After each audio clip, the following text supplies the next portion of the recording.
खुशी एक यात्रा है, मंजिल नहीं। हम सभी के जीवन में हर समय विभिन्न प्रकार के दीर्घकालिक या अल्पकालिक लक्ष्य होते हैं, जैसे व्यक्तिगत, व्यावसायिक, वित्तीय, सामाजिक, रिश्तों से जुड़े हुए, शारीरिक फिटनेस, स्वास्थ्य और अंततः आध्यात्मिक उन्नति से संबंधित लक्ष्य। कई बार हमें स्वयं भी स्पष्ट रूप से ज्ञात नहीं होता, परंतु सच यह है कि हम हर समय किसी न किसी लक्ष्य की ओर अग्रसर रहते हैं, चाहे वह कोई बड़ा उद्देश्य हो या दैनिक जीवन के छोटे छोटे कार्य। इस सोच के साथ हम जो भी कर्म करते हैं, उसका मूल उद्देश्य अपने निर्धारित लक्ष्यों की पूर्ति करना ही होता है। हमारे ये सभी कार्य अनेक अपेक्षाओं से जुड़े होते हैं, जो बेहतर परिणाम प्राप्त करने की अपेक्षा रखते हैं, लेकिन ये अपेक्षित परिणाम कभी पूर्ण रूप से प्राप्त होते हैं और कभी नहीं।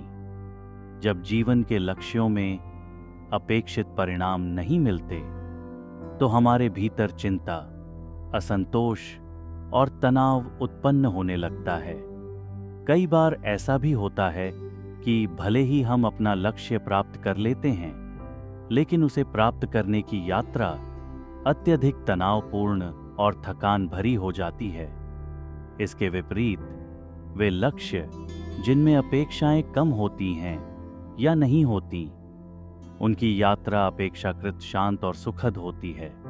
भले ही कुछ लोग इस पर असहमति व्यक्त करें, जीवन में चिंता और तनाव न केवल हमारी आध्यात्मिक और भावनात्मक प्रकृति को प्रभावित करते हैं, बल्कि हमारे शारीरिक स्वास्थ्य और रिश्तों को भी क्षति पहुंचाते हैं, जिससे लक्ष्य तक पहुंचने का मार्ग और भी अधिक कठिन और थकाऊ हो जाता है।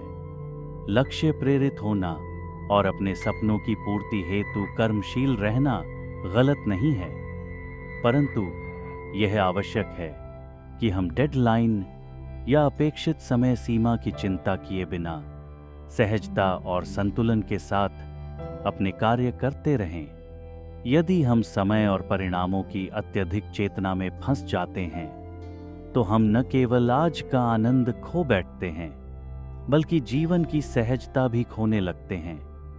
लक्ष्य की प्राप्ति पर आनंदित होना स्वाभाविक है, लेकिन यदि हमारी खुशी पूरी तरह उपलब्धियों पर निर्भर है, तो फिर हमें खुशी के लिए हमेशा किसी भविष्य की प्रतीक्षा करनी पड़ेगी। सच्ची खुशी का क्षण आज है, अभी है, भविष्य में नहीं। आध्यात्मिक ज्ञान कहता है, खुशी एक यात्रा है, मंजिल नहीं। इसका अर्थ यह है कि प्रसन्नता केवल लक्ष्य प्राप्ति में नहीं, बल्कि उसे पाने की पूरी यात्रा में भी निहित है। साथ ही यह भी ध्यान रखना आवश्यक है कि एक हल्का, साक्षी और संतुलित मन एक चिंतित मन की तुलना में अधिक सहजता से सकारात्मक परिस्थितियों को आकर्षित करता है और लक्ष्य तक पहुंचने का सेतु बनता है।